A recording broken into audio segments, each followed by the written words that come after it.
Hello and welcome to our special program Crosstalk.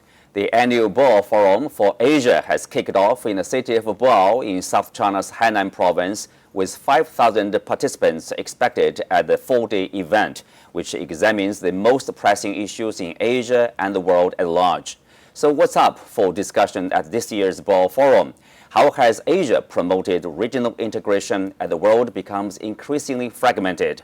And as the key driver of global economic growth, how can Asia counter the spillover effects of ongoing regional conflicts such as those in Ukraine and Gaza? To find out more, I'm glad to talk with guests from different nations through real-time translation.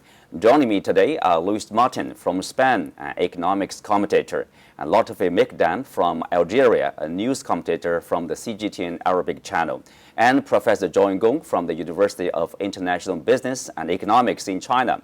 Welcome to this special program, gentlemen. I will start with Luis. The theme of this year's Boao Forum is Asia and the world, common challenges and common responsibilities. So share with us, what's your take of this theme? I think the theme accurately reflects the current world economic situation. Humanity, as a whole, is facing a series of common challenges. These challenges include climate change, geopolitical security, supply chains, and the use of artificial intelligence. These challenges are real and cannot be ignored. We must evaluate them and develop feasible plans to respond. All of these must be completed together. No country can solve these problems alone. It is a global responsibility. As the theme suggests, responsibility must be shared, because the consequences will be shared whether we cooperate or not. We live in a globalized world and share the same planet. Nobody can stay out. This theme is not only about Asia, but also about the whole world, as these challenges are not limited to a region, but can be extended globally. These are not issues that Asian countries can avoid being affected, nor are they problems that Asian countries can solve on their own. Moreover, the Asian region has become the center of the world, with a population of over 4.7 billion, accounting for nearly 45% of global GDP. What happens in Asia has a significant impact on the world. Of course, the opposite is also true. Asian countries have already realized this responsibility and played a leading role in tackling these challenges. Therefore, this year's Boao Forum are attended by leaders from multiple Asian countries, including representatives from international organizations such as the WTO, OECD, and the World Intellectual Property Organization, as well as business leaders, scholars, and experts. They discuss their respective concerns. The Boao Forum has proven its importance in global decision-making year after year. Well, John, of course, there are challenges. I think it's easy to understand, Ukraine crisis, Gaza crisis, tensions in Asia, for example, in the South China Sea, etc. And the common responsibilities, what kind of responsibilities do you think, Asian countries are thinking about, as the common responsibility here?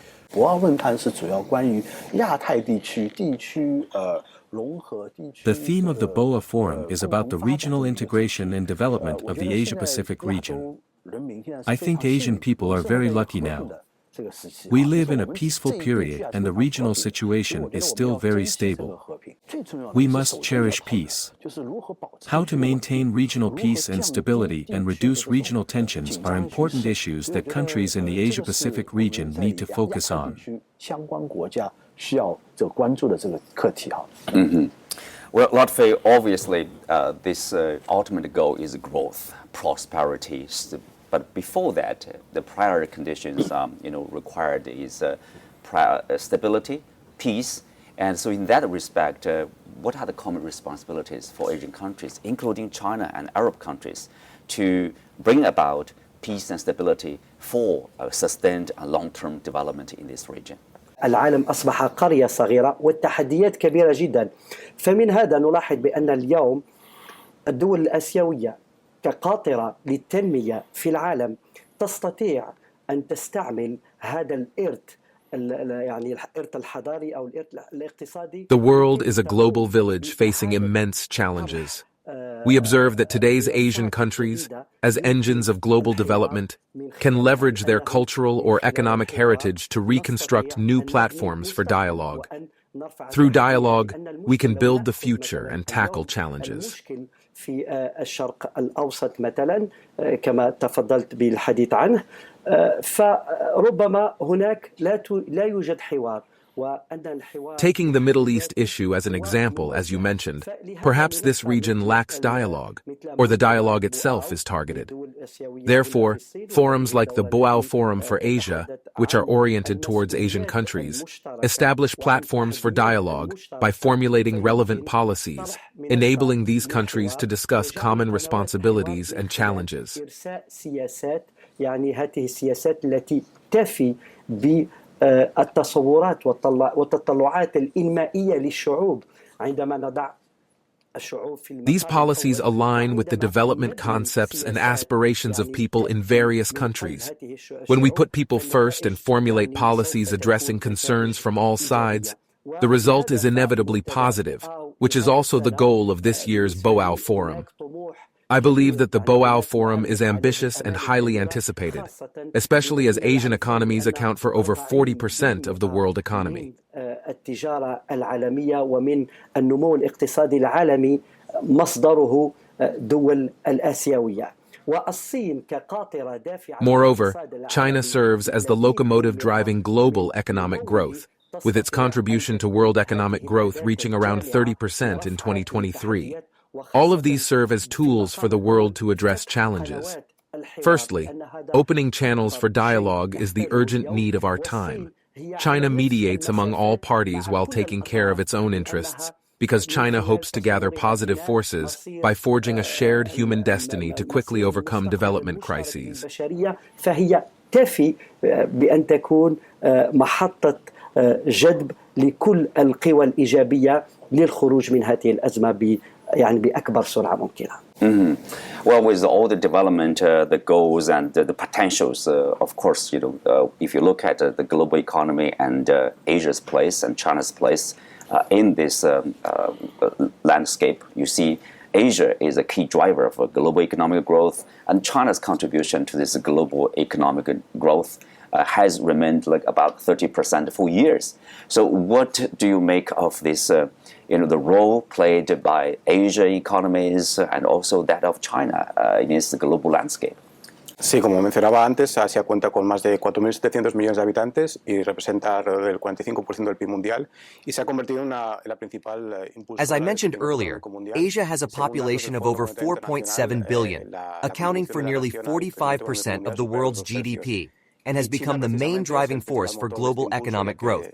According to the IMF, Asia contributes 2/3 of the world's economic growth. China is the main driver in Asia, which corresponds to its role as the world's second-largest economy. Last year, China's GDP increased by 5.2% year-on-year. During this year's two sessions, a target of GDP growth of around 5% year-on-year in 2024 was announced. It is indeed difficult to make predictions about the future, but China is laying the foundation for medium to long-term sustainable economic growth. Impulsando así la circulación dual e incorporando las llamadas nuevas. China is transforming its production mode, placing greater emphasis on consumption and openness, promoting dual circulation, and integrating new quality productive forces. This not only ensures its own sustainable development, but also creates opportunities for the world. Of course, a significant portion of these opportunities will benefit Asian countries, as they are adjacent to China and have traditional friendships with it. China has already been a major trading partner for most Asian countries, and the opportunities it creates will benefit these countries. China's investment in these countries is also increasing year by year. The China Development Forum was recently held in Beijing. Premier Li Qiang stated that despite the uncertainty of the global economic situation, China will continue to inject stability into this uncertainty with its own potential and vitality. China, sin duda, va a seguir inyectando estabilidad a esta situación de incertidumbre, apoyada en el potencial de su economía y su vigorosidad. I want to talk more about the potential of the Chinese economy. There are let's say, different opinions about the Chinese economy, especially in different media, commentaries, analysis. It seems people are not that sure of what kind of a potential, what kind of prospect there will be for Chinese economy. You have been living in China for years. You have been following the Chinese economic growth. Tell us more about that. Bueno, yo considero que tenemos que resaltar un término que se ha hecho muy presente últimamente, que es el de las nuevas fuerzas productivas de calidad. The concept of new quality productive forces has recently been emphasized a lot by the media and in official documents. It has been in use since last year and was emphasized at the Central Economic Work Conference held in December and has been elevated to an important pillar of research in China's economic development during this year's 2 sessions. What are the components of new quality productive forces? It means advanced productive forces, with innovation as the mainstay, breaking away from traditional economic growth paths and productive forces, and focusing on high-tech, high-efficiency, and high-quality, better allocation of production factors, and promoting profound industrial transformation. Hemos podido ver en los últimos años que China ha avanzado mucho In recent years, we have noticed that China has made significant progress in technological innovation and industrial modernization. We have witnessed the fact that the number of patents has been among the top in the world for many consecutive years, and the proportion of emerging industries in the national economy has been continuously increasing. We have also been seeing that industries that include high-end equipment production, new energy enterprises, and biotechnology are booming. Con las empresas de nuevas energías y también la biotecnología, por ejemplo. What I want to emphasize is that the development of these new quality productive forces does not mean ignoring the traditional industries of the Chinese economy. We need to avoid excessive resource transfer from traditional sectors and seek diversification of growth models. Although this term has only recently become popular, it is a concept that has been implemented for several years, as evidenced by some projects. For example, in Boao, a demonstration zone with almost zero emissions as its core was put into operation a few days ago. Hainan province, where Boao is located, announced a plan in 2022 to ban the sale of gasoline-powered vehicles by 2030. These are just 2 examples of what is happening nationwide, and this trend is becoming more significant and more apparent. En 2022 se anunció que para 2030 ya se cancelarían o se prohibiría la circulación de vehículos a combustible, con combustibles tradicionales. Estos son solo 2 ejemplos de una tendencia muy clara que está ocurriendo a nivel nacional y que cada vez es mayor y más obvia. Lotfi, obviously we are witnessing this innovation-driven economic growth in Asia as well as in China, obviously, as well as a digital transformation in this region. So how will that help, for example, with the Chinese, the new productive forces or high-quality development? I mean, long-term, this growth potential in that respect. نعم بطبيعة الحال هناك طاقة كامنة موجودة داخل الاقتصاد الآسيوي أو عندما نعمل مقارنة داخل الاقتصاد Asia has huge economic potential, and China's economy has well developed that through its digital transformation. With innovation, China has created many new frameworks, such as the consumption framework, industrial framework, and frameworks for operating supply chains in the Chinese or global markets. It is China's advantage that its economy has entered a new phase that will reshape the Chinese market. فالإشكال هنا اليوم أو التفوق أصبح أنه بسبب الابتكار استطاع الاقتصاد الصيني أن يمر إلى مرحلة جديدة. China has the largest market in the world, with more than 1.4 billion consumers. Based on its technology industry and its industrial chain, China has become the only country in the world with all the industrial categories defined by the United Nations Industrial Classification. من خلال سلسلتها الصناعية التي تعتبر السلسلة الأولى أو الكاملة. We can say that innovation will be a powerful driver for improving the economic performance of China and Asia. China is now at the center stage of Asia, and the Belt and Road Initiative emphasizes digitalization, informatization, and high-speed internet channels, including optical fiber for fast transmission of information. المبادرات خاصة مبادرة الحزام والطريق هي أيضا مبادرة فيها الجانب الرقمي أو ما يعرف بطرق السيارة للمعلومات أو للإنترنت. These will enable Asia, especially those Asian countries that are relatively weak in technology, to achieve high economic performance. This information, or digital bridge, will help boost manufacturing, promote the industrial development of China, Asia, and the world to achieve win-win results, and create economic achievements that bring global attention.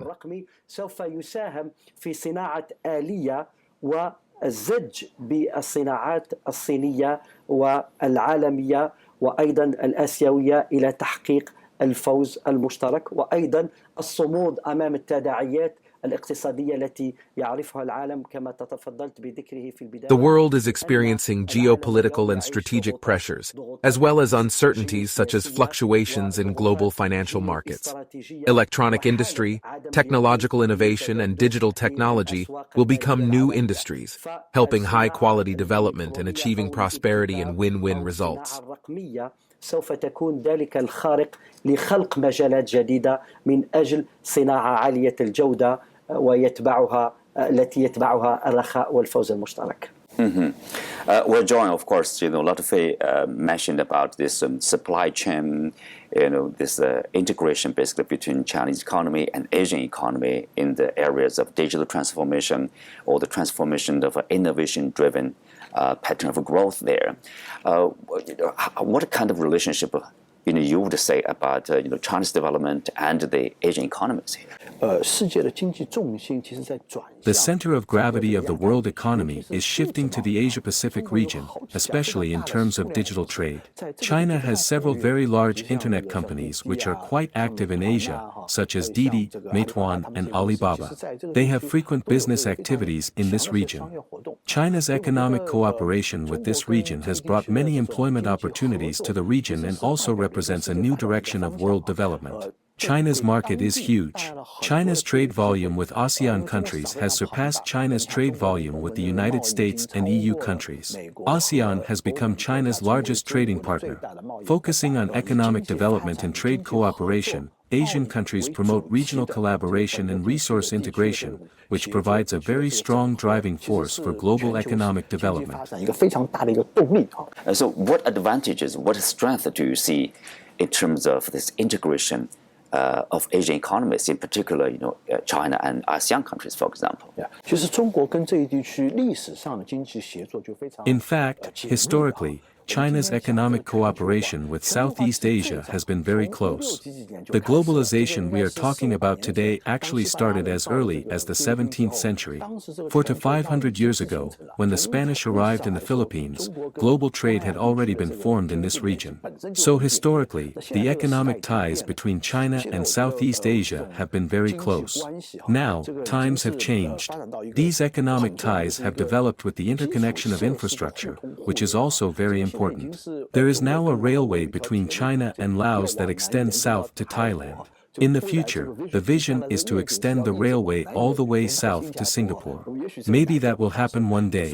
In addition to that, there are also railways built by China in Indonesia. There will be more and more infrastructure construction projects like that which will greatly improve the level of infrastructure construction in the region and facilitate bilateral and multilateral trade and investment exchanges.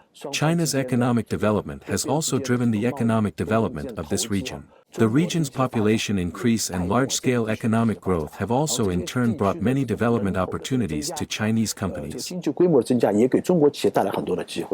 Well, continue with that theme, Luis. Of course, this year there's a report, as an annual report actually, released at the Boao Forum, the Asian Economic Outlook and Integration Progress. So if you look at this connectivity, we mentioned Belt and Road Initiative, and also this, regional comprehensive economic partnership, 10 plus countries inside this one free trade framework. And of course, their digital transformation, connectivity over there. How do you see this integration progress, among the Asian economies here? Sí, hemos estado muy pendientes de la publicación de este informe. We have been closely following the publication of the report, which always generates great anticipation to understand the dynamics of growth and cooperation in the region and its global impact, as well as the role played by the Global South in global economic governance. This year's report offers a comprehensive review of economic growth in Asia, covering areas such as inflation, employment, trade, investment, and relevant policies. Experts predict that in 2024, amidst a slow economic recovery and certain geopolitical instability, collaborative efforts by Asian economies will bring stability to the global economic situation and are crucial for global economic growth. Let us also remember that one of the greatest achievements of this regional cooperation is precisely the RCEP, a free trade agreement initiated by the 10 ASEAN countries, which includes China, Japan, Republic of Korea, Australia, and New Zealand. This agreement celebrated its second anniversary on January 1st, and in these 2 years, significant progress has already been made in logistical cooperation and supply chains, which have benefited all members. The report also focuses on promoting an investment-friendly environment, which has restored investor confidence and facilitated financial cooperation. Furthermore, the Belt and Road Initiative continues to provide benefits to over 40 partners in the region who are already benefiting from its infrastructure, technology, regulations, and operations projects. Efforts to develop the Digital Silk Road are also discussed, aiming to boost cooperation in areas such as technological innovation and the digital economy. Of course, John, we mentioned about RCEP, RCEP, Regional Comprehensive Economic Partnership here. There's a latest report saying that the Chinese export of EVs, we are seeing barriers in the United States, in the European continent, basically. But they say, China's EVs are finding a marketplace here under RCEP there. Of course, this is good for Chinese economy, Chinese export, but also it's good for the global fight against this climate change, isn't it? Indeed, you are right. The export of Chinese electric vehicles to Southeast Asia has greatly contributed to addressing global climate issues. Chinese automotive companies have established manufacturing facilities in Southeast Asia, creating numerous opportunities for the region. For instance, China's SAIC Motor Corporation Limited has set up a large automobile manufacturing base in Thailand, while companies like BYD have established plants in Indonesia and other Southeast Asian countries. Bilateral and mutually beneficial cooperation has generated employment opportunities and enhanced the local manufacturing industry. Additionally, Chinese enterprises have engaged with local markets, resulting in a win-win situation. This collaboration has also made significant contributions to addressing global climate issues. Well, Lotfi, China is ahead of most of the countries in terms of renewable energies, green energies development there. And of course, this is kind of a transformation. A green transformation is critical to the global fight against the climate change.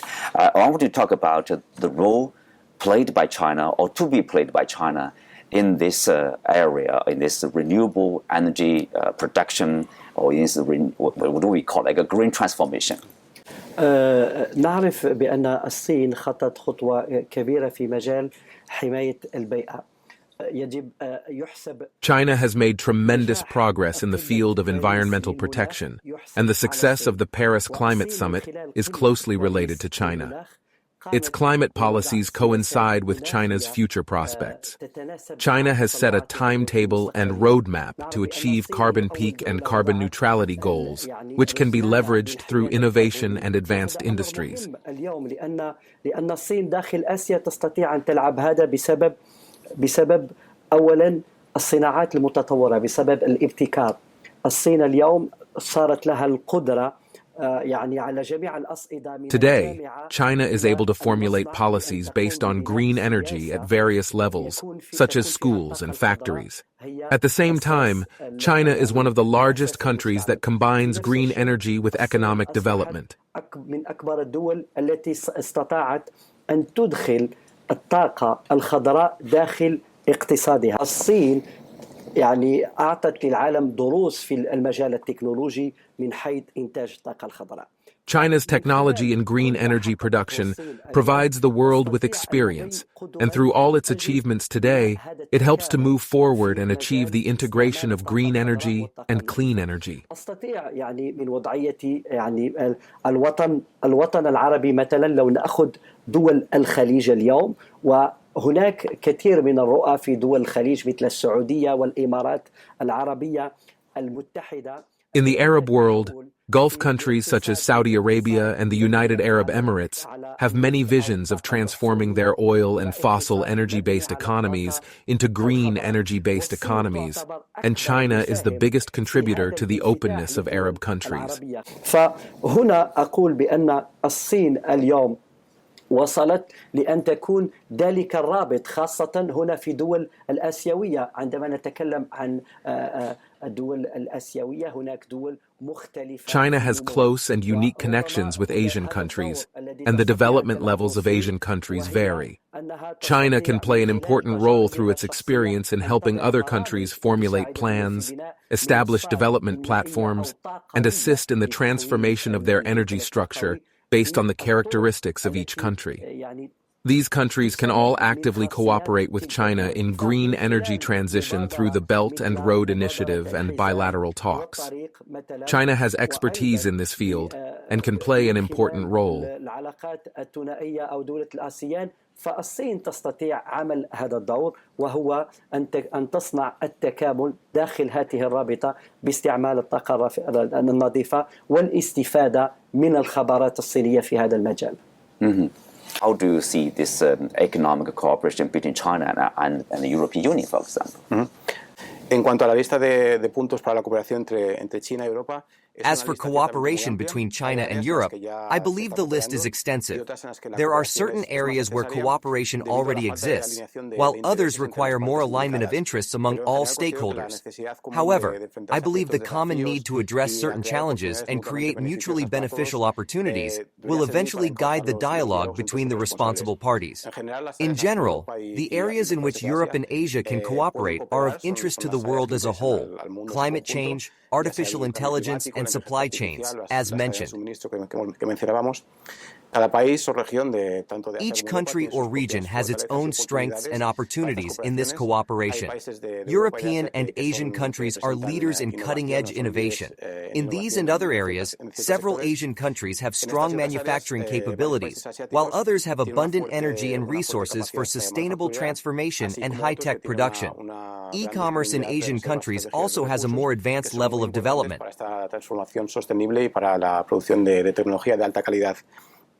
On the other hand, European countries, either at the national level or as part of the EU, have globally recognized legislative frameworks in areas such as intellectual property, privacy protection, and the aforementioned artificial intelligence. Moreover, the social security and healthcare systems of many European countries serve as references for the development of national systems in many other countries. Además, los sistemas de seguridad social y de sanidad de muchos países europeos continúan siendo una referencia. For all these topics, dialogue mechanisms like the Boao Forum have been established and will continue to be established, allowing us to face the challenges of the global community we live in with a certain degree of optimism. Los cuales nos permiten afrontar con cierto optimismo los desafíos y las oportunidades que presenta esta comunidad global en la que vivimos. Thank you, gentlemen. Thank you for speaking with us. With that, we are coming to the end of today's discussion. Again, many thanks to our guests. You can also find us on the CGTN app on YouTube. I'm Xixin Zhuo. Thanks for being with us. See you next time.